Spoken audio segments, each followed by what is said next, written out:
You got looks that make the hands at times stand still.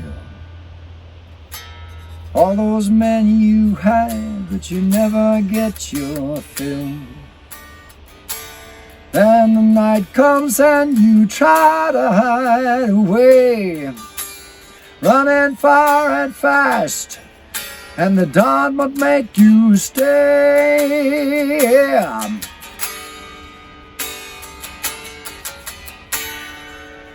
Howdy, music lovers. Tom from Blakgraz here. That is the first verse of my song, Where Did You Come From?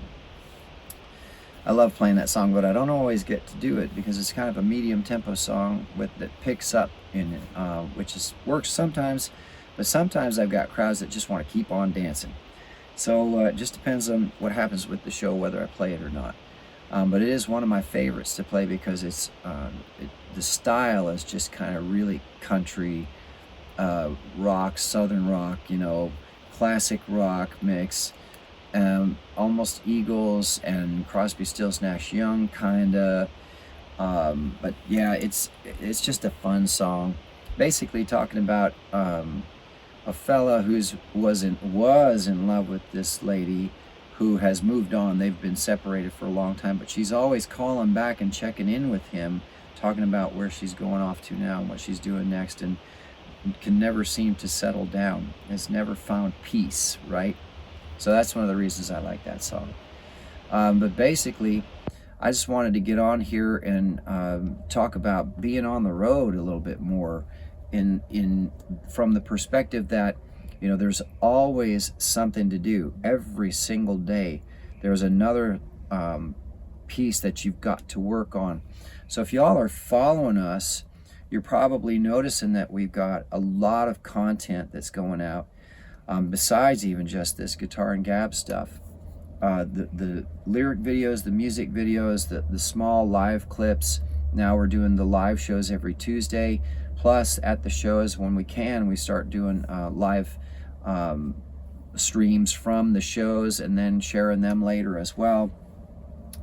And to be honest with you, thankfully, you've seen the videos of me talking about Rufus and how we're doing repairs on the camper.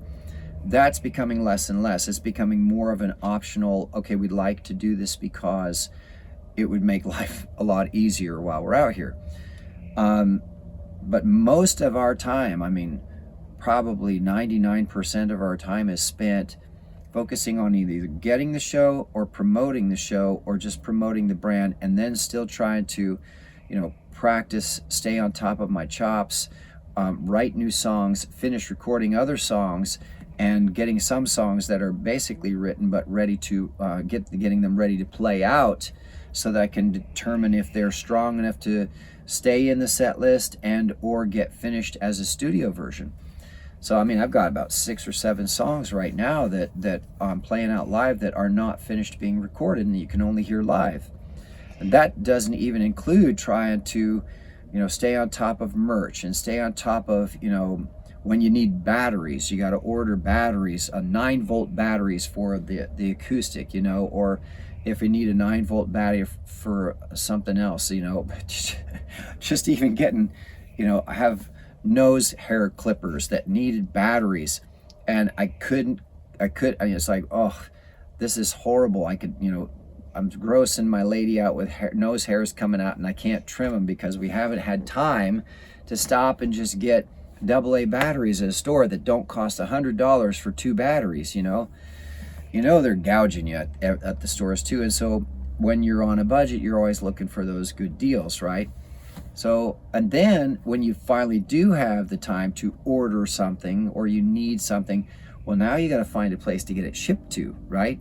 So you got to ship it far enough out that it'll arrive before you get there. So you got to notify the venue, let them know, so it's not an inconvenience for them, or that they're even able to accept a package. And then you got to just know that it's on its way and figure out a way to work around it until you can get there and get it and actually have use of whatever it was that you ordered. It doesn't just come to the camper wherever you are. So, a lot of that stuff. And then add to that every day that you're moving, okay, well, you got to pick up camp, and you got to put everything away and make sure that everything is running. Check the oil, check the tires, look underneath, make sure there's no sudden drips of hydraulic fluid or steering fluid or transmission fluid or whatever, or air leaks or water leaks from the roof or whatever. We still have a bunch of stuff on Rufus that needs to get fixed. It just becomes now, it's a matter of priority. You want to try and stay on top of all of your social media. You want to stay up on top of keeping the content interesting. You got to be able to spend time answering people when they ask questions or make comments and thanking them, right? I mean, there's times I'll get done with the show and drive for an hour and a half, and then trying to go to bed, I can't sleep right away because I got all that tea in me and caffeine. I'll just get on to TikTok or to Facebook or YouTube or wherever and start going through who commented, right? And who do I need to reply to, or who do I need to follow back, right, on social media? Or did I post the song videos for X and LinkedIn for the next day or two, right? So it's all these different things you're trying to juggle and make time to send out emails to venues, to book new shows, to call them, try and get people on the phone when they're available. Because remember, these people, these venues, they're trying to run a business. So they're not just sitting around waiting on me to call them. So you got to call at different times and try multiple times to try and get a hold of them. Or if it's email only, you may not hear back from them forever. And then the next thing you know, a year later, they reply and say, hey, are you in the area? We'd like you to play. I just booked 2 shows through email.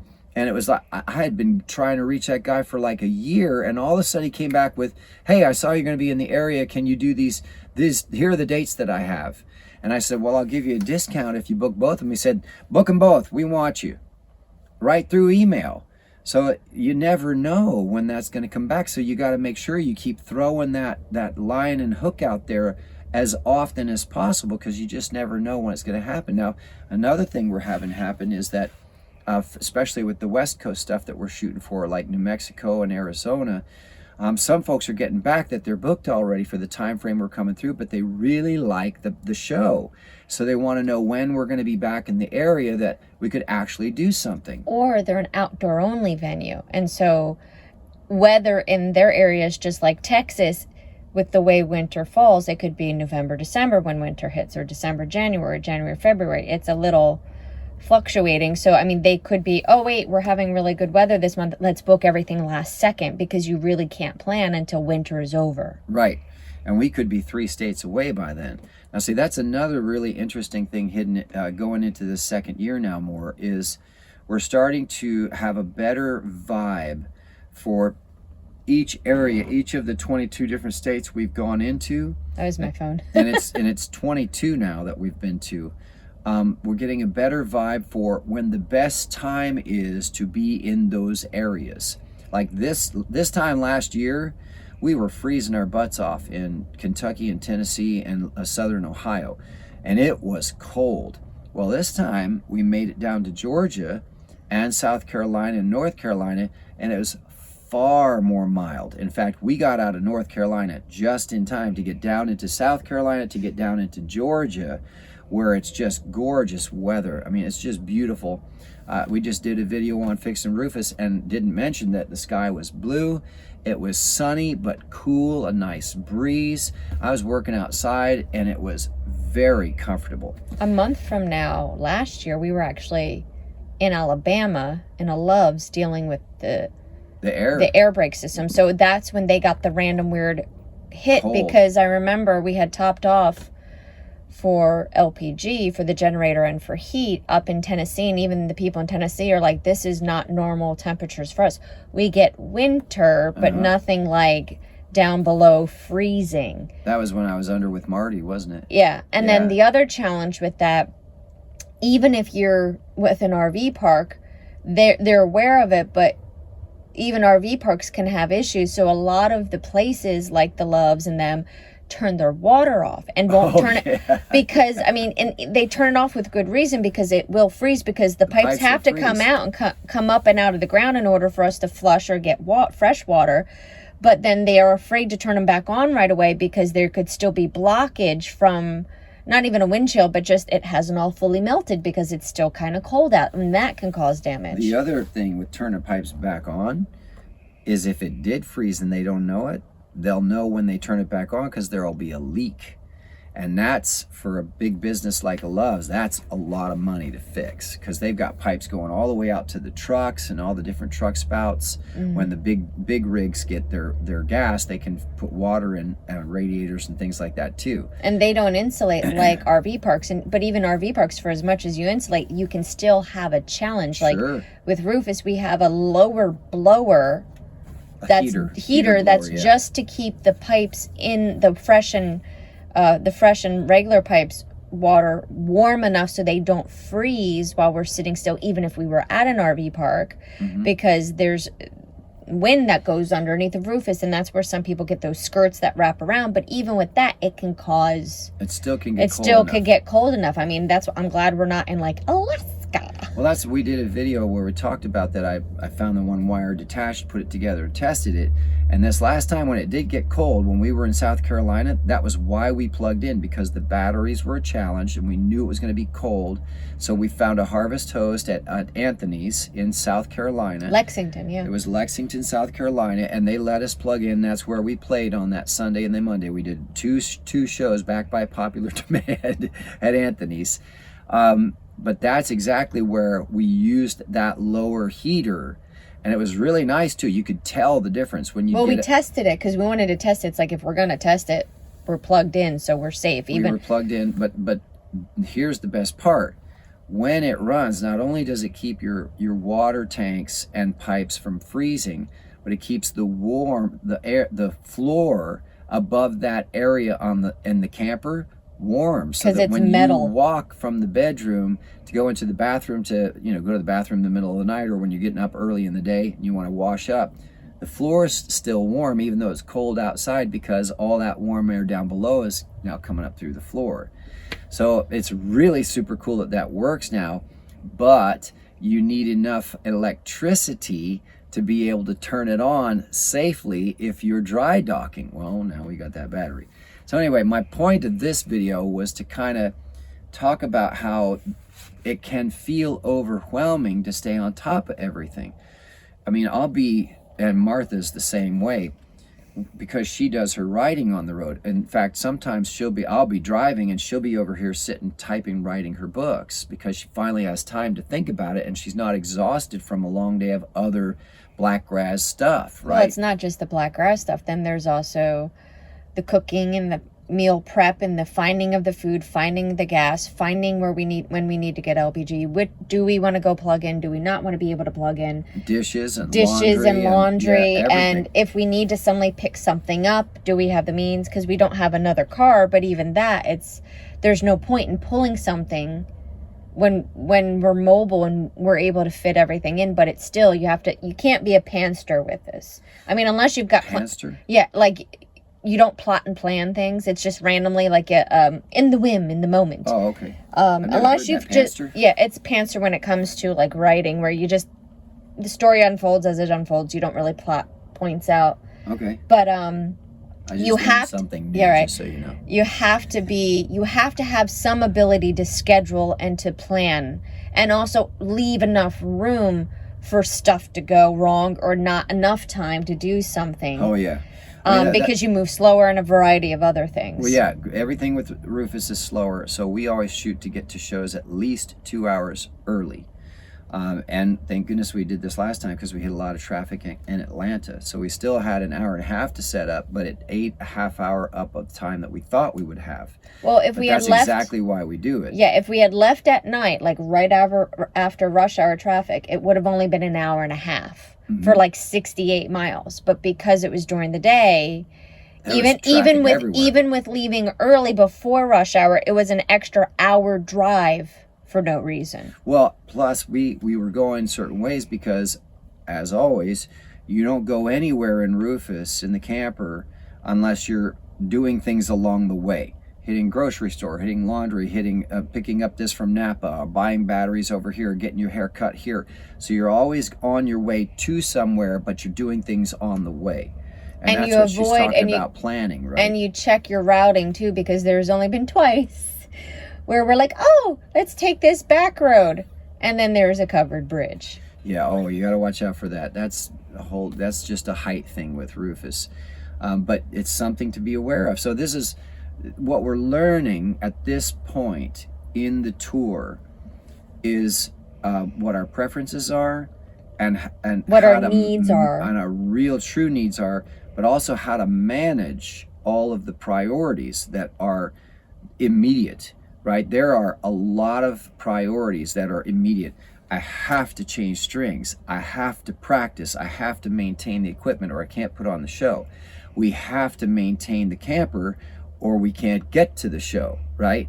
We have to generate enough interest around Blakgraz and her books, or we can't pay to do those other things that we have to do, right?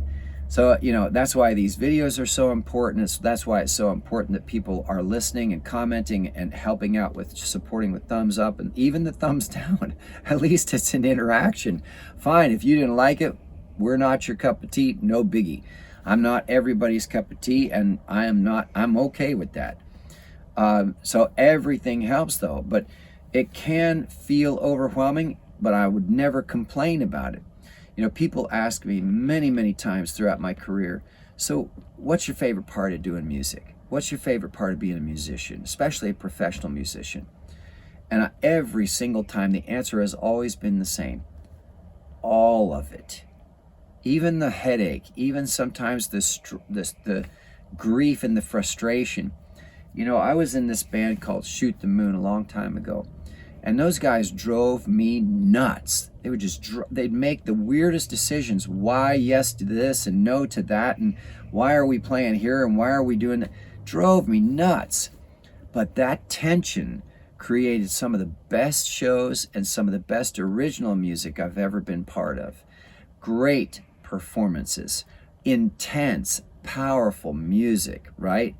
That was a good example of how sometimes when you don't always agree with someone you're in a band with, it can work to your advantage if you can just find that common ground in the music, right? If you can stay centered in the music, fine, you don't need to hang out together. You're not married anyway. Just get on stage and kick butt together, right? And that's why we're on the road, you by yourself with the backing tracks. No offense to anybody.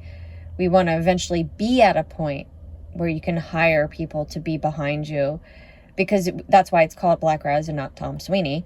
We want it to be about the music, but the headache and the challenge to deal with other bandmates and then their spouses or significant others, that's a lot of people to have to juggle while we're already juggling our own stuff. And juggling us and a cat is enough. That's the point of this video, is that it can feel overwhelming, but we love it.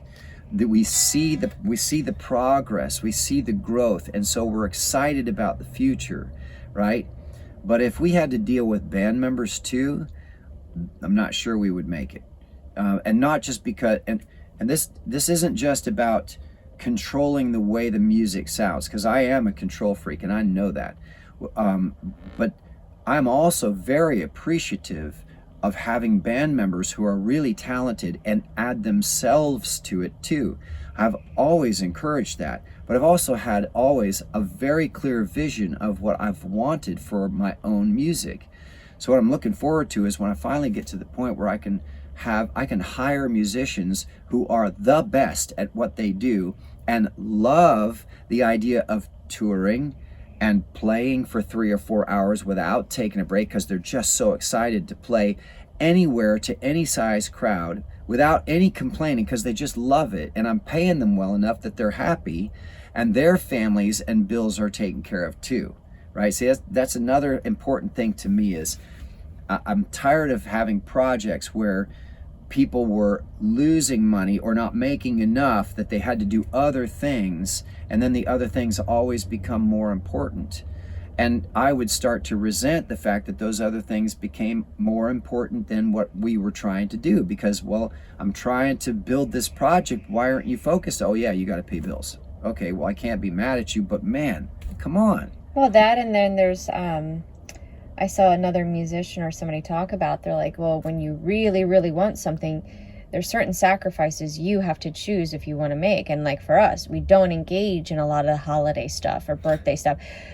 We have our reasons have changed over the years, but we're not around for those kinds of events. So even when we are, sometimes friends and stuff are kind of forget to say, well, oh, Tom and Martha here, why don't you guys come over?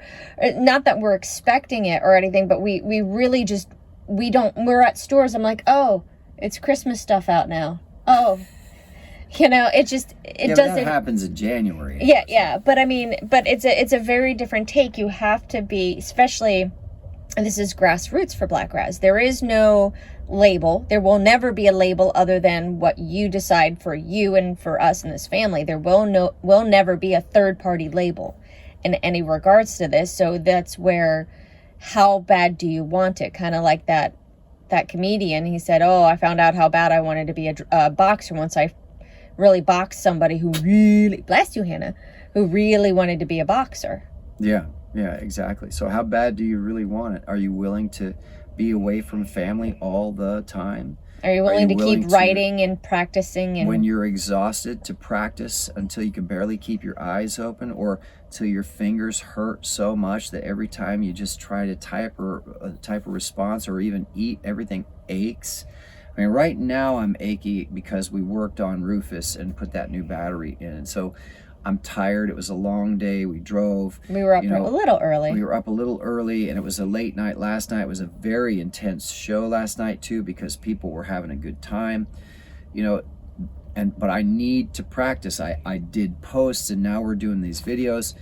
You really have to be clear about why you're touring and why you're pushing the way you're pushing, because there is every opportunity to make an excuse to just stop and just give in and go back to whatever else, a day job or an apartment, or oh well, I gave it a shot and it just didn't work out. You better really want to do this. Well, and they don't have to go as long as we are. We're testing the market as wide as we can to see where the demand and the desire is for you, but they don't have to do every month. I mean, you could go out for a couple of months and then go back home. There's a bazillion different ways you could do it. Mm-hmm. But what we're finding is when you tour for this long, this hard, and you're doing everything yourself, while it can become and feel and sound overwhelming, we love it so much that, especially with the responses that we're getting, I mean, this weekend was a really good example of why we're out here. It's a really good example of why we've put up with Rufus being such a challenge sometimes, why we've put up with so many naysayers. There are so many agents and musicians out there who not only say what we're doing is impossible, but that we should just stop. Just start playing covers. You need to play covers. You need to... what will get you going? You should do your own versions of other people's music. And still get paid what you got paid 30 years ago. It ain't, not only have I proven that is completely wrong, but there is just absolutely no way at this point I will ever go back to that, because I have a year and a half in 22 states that say otherwise. What do they have? Just their opinion. Just their opinion of being scared of doing it on their own. Now, I don't want to get into beating up people, but my point is, yes, it can feel overwhelming, but if you're focused and you know exactly why you're doing what you're doing, and this could be true for any project, it doesn't necessarily have to be music, for anything that you want in your life, if you stay focused and you know exactly why you want it, then you will make the time even when you're exhausted, when you want to be going out with friends, or you want to be at birthday party, or you want to see anniversary or wedding or whatever, that you're out on the road making it happen, so that when you become in demand, then you get to be able to be the person who goes to every single celebration. Why? Because you can. Because you can. Instead of saying, well, I can come, but I can only stay this long because I got to be up for work the next day. No. You go to a birthday celebration, you stay for 3 days, 4 days. Why? Because you can. And you want to spend time and visit with them. Why? Because you set up everything, your business, your project, your brand, Blakgraz, books, anything, so that it just is running and growing It has its own critical mass. It draws stuff to it. See, that's one of the things we're looking for. Right now, we do most of the outreach. There's a few venues who've called us and said, hey, when are you going to be back in town? We're doing our scheduling now. We'd like to have you back. That's really cool. What I'm looking for, though, is when that happens all the time, and I book the entire year based on people saying to me, here's when we'd like to have you. We know this is usually when you're around the area. Can we book it now? And the whole year gets booked up, and then we just have lots and lots of time to travel around, to promote, to enjoy meeting new people and having fun and writing new songs and new stories and making new videos and letting everybody know what's going on. So I hope this was fun to listen to, because we're deep in the middle of it right now, and I know that at some point it's going to get a lot easier, because we're going to have staff and we're going to have a team working with us, and there'll still be things to think about, things to work on and focus. I won't have to climb underneath of diesel engines anymore if I don't want to. But I will sincerely appreciate everybody who does help with those things in a very deep fashion, deep appreciation for the hard work that those people put in. So we know that that's coming. But right now, you get to see us on the brink of something really amazing, really, truly inspiring and incredible to watch unfold. You got to be here before it all took off, right before it all took off. Makes me think of a certain song. Oh, What's yeah. it called? You Will Be Amazing by that. Just hold on, you're gonna be glad. You Will Be Amazing, yeah. That's this cool new band I found called Blakgraz or Blakgraz or something like that, you know.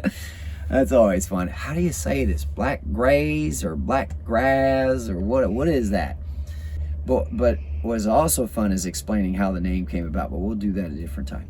So thanks everybody for tuning in. There you have it, behind the scenes guitar and gab with Tom and Blakgraz. I hope you got something out of this. And remember, this all applies for any project that you could be part of. If it feels overwhelming, that's normal. But if you're focused and you love it, then it's not work. You're just overwhelmed, and you just need to start checking things off the list and just keep going. Just keep going. Don't just hold on. You're going to be glad. You will be amazing. Trust me. We're making it happen right now. All right, y'all. So don't forget, we have CDs for sale online. Links are down below for everything, social media, streaming services. Please come out to a show, shake hands. I'd love to meet you in person. We also have handmade t-shirts and beer koozies at shows. And there's about 6 or 7 songs I'm playing that are not finished being recorded yet that you would get to hear at the show before everybody else in the world. And you would have been recording that now that we're plugged in after all that we've talked about, but well, now we got that new battery. With the new battery and with everything else, I will be able to plug in the computer and actually get some more recording done, which is very exciting to me. All right, y'all, have a wonderful early day, afternoon, evening, wherever you are, whenever you're watching this, and I look forward to meeting you at a show. Thanks so much.